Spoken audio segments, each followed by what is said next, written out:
अस्सलाम वालेकुम, कैसे हैं आप सब लोग। उम्मीद है कि सब लोग ठीक होंगे। तो आज की वीडियो भी बहुत ही ज़बरदस्त होने वाली है। आज की वीडियो में आपको बताऊंगी किस तरह से डिस्प्रिन की टैबलेट के साथ आप अपने कामों को आसान बना सकती हैं, जिससे आपके टाइम के साथ साथ आपके ढेरों रुपयों की भी बचत होने वाली है। तो वीडियो को कहीं से भी स्किप नहीं करना, वीडियो को फुल वॉच करना है। सबसे पहली टिप जो मेरी है वो पौधों से रिलेटेड है कि मैंने क्या गलती की थी कि मैंने एक छोटे से गमले के अंदर टमाटर के बीज डाल दिए थे, जिससे बहुत ज़्यादा जो पौधे हैं वो निकल आए थे। तो ये मेरा बहुत ही प्यारा सा पौधा है। तो इसके अंदर जब मैंने बीज डाले तो काफ़ी ज़्यादा पौधे निकल आए। अब इनको मैंने शिफ्ट करना था दूसरे गमले के अंदर, जो कि मेरे पास मौजूद नहीं था। तो इस तरह से मैंने प्लास्टिक की बोतल को काटा और फिर उसके अंदर मैंने मिट्टी भर दी।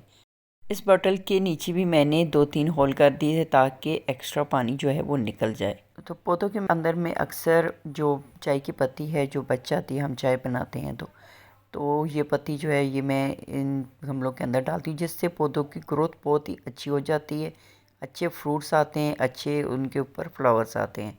तो मैं हमेशा ही पत्ती भी डालती हूँ। इसके अलावा जो फ्रूट्स और सब्जियों के जो छिलके होते हैं उनको भिगो के रख लेती हूँ एक दिन के लिए, और फिर दूसरे दिन उसका पानी भी डाल देती हूँ। तो आप देखें, जब मैंने यहाँ पे बीज बोया था तो उस वक्त भी मैंने वो पानी 2 दफ़ा ही डाला। तो इतनी जल्दी इनकी ग्रोथ होगी, इतनी जल्दी ये पौधे बड़े हुए कि मुझे इतना टाइम नहीं मिला कि मैं न्यू गमला ला सकूं।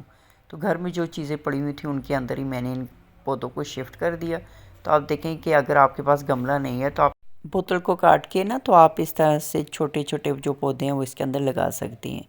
नेक्स्ट स्टेप मेरी ये है कि इस तरह जब हम करेले काटते हैं, इसके अंदर से बीज जब हम निकाल रहे होते हैं ना, तो हमारी उंगलियां दर्द करने लगती हैं। तो इसके लिए बहुत ही आसान सी टिप लेके आई हूँ कि आपने करना ये होगा कि आपने एक ले लेना है स्पून। तो इस स्पून के साथ बड़ी ही आसानी से आप करेले के अंदर के बीज को निकाल सकती हैं, बिना उंगली दुखाए और बिना टाइम ज़ाया किए। तो बहुत जल्दी और बहुत ही आसानी के साथ इसके अंदर से बीज निकल जाएंगे, है ना। ये भी बहुत ही कमाल की टिप। ये हम चलते हैं नेक्स्ट स्टेप की तरफ। चिली सॉस, सोया सॉस और सिरके की बोतल को आप ऑयल बॉटल के तौर पर इस्तेमाल कर सकते हैं। सिरका, चिली और सोया सॉस की बोतलें तो हमारे घरों में रहती ही हैं, छोटी भी होती हैं, बड़ी भी होती हैं। तो आप इनके अंदर ऑयल डालें और आप अपने किचन में इस तरह के, अगर आपके पास ढक्कन नहीं है तो आप इनको इस्तेमाल करके इनसे ऑयल बॉटल्स का काम ले सकती हैं। नेक्स्ट स्टेप भी मेरी बहुत ही काम की है कि जब भी हम इस तरह की ग्लास की बॉटल्स लेके आते हैं तो ये आपस में टकराती रहती हैं और बाज़ औक़ात ये टूट भी जाती है। तो इसका बहुत ही आसान तरीका ये है कि आपने इसको रखना है एक ही शॉपर के अंदर इस तरीके से कि ये आपस में टकराएं भी ना और इनके अंदर से जो चीज़ है वो भी ना गिरे। आपने इस तरह से बॉटल को रखना है और फिर उसके बाद शॉपर को ट्विस्ट करना है और बैक वाली साइड ऊपर ले आनी है और फिर उसमें दूसरी बॉटल को रख के आपने इस तरह से अपने शॉपर को उठा के ले जाना है। तो आप देखेंगे कि ना तो ये टकराएंगी और ना ही इनके अंदर जो चीज़ पड़ी है वो गिरेगी।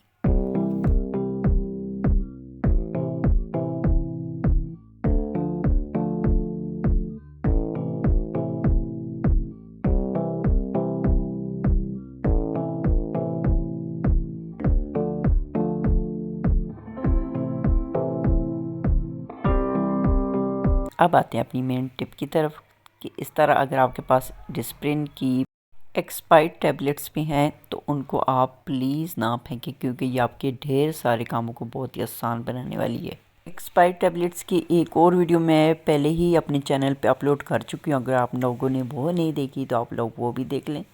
आज एक्सपायर्ड टैबलेट से मैं धोने वाली हूँ अपने बच्चों के कपड़े, जो कि इंतहा के मैले होते हैं। आपको पता है जब बच्चे स्कूल जाते हैं तो इतने गंदे कपड़े करके आते हैं, उनको रगड़ रगड़ के ना तो फिर भी वो साफ़ नहीं होते। तो आपको मैं ये दिखा रही हूँ, आप देखें कितने गंदे हैं। तो मैं भी आप लोगों के सामने ही एक्सपेरिमेंट करूँगी और आप लोगों को लाइव दिखाऊँगी क्या ये कपड़े वाकई में साफ़ होते हैं डिस्प्रिन की टैबलेट के साथ। तो डिस्प्रिन के साथ मैं एक और चीज़ भी इसमें ऐड करूँगी।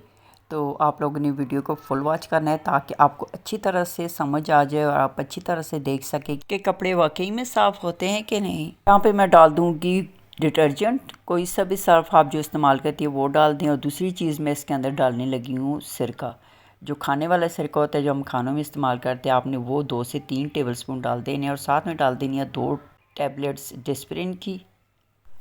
तो डिस्प्रिन वो काम करती है जो कि आपके हाथ भी नहीं करते। तो डिस्प्रिन के साथ मैं आप लोग को दिखाऊं कि कपड़े मेरे कितनी अच्छी तरह से साफ़ हो चुके थे। बिल्कुल भी मैंने उनको रगड़ा नहीं है, किसी ब्रश का इस्तेमाल नहीं किया। 15 मिनट की टाइमिंग मैंने लगाई थी। तो आप देखें अभी ड्राई हो चुके हैं। तो आप देखें कितनी अच्छी तरह से ये जो मेरे कपड़े हैं कितनी अच्छी तरह से साफ़ हो चुके हैं।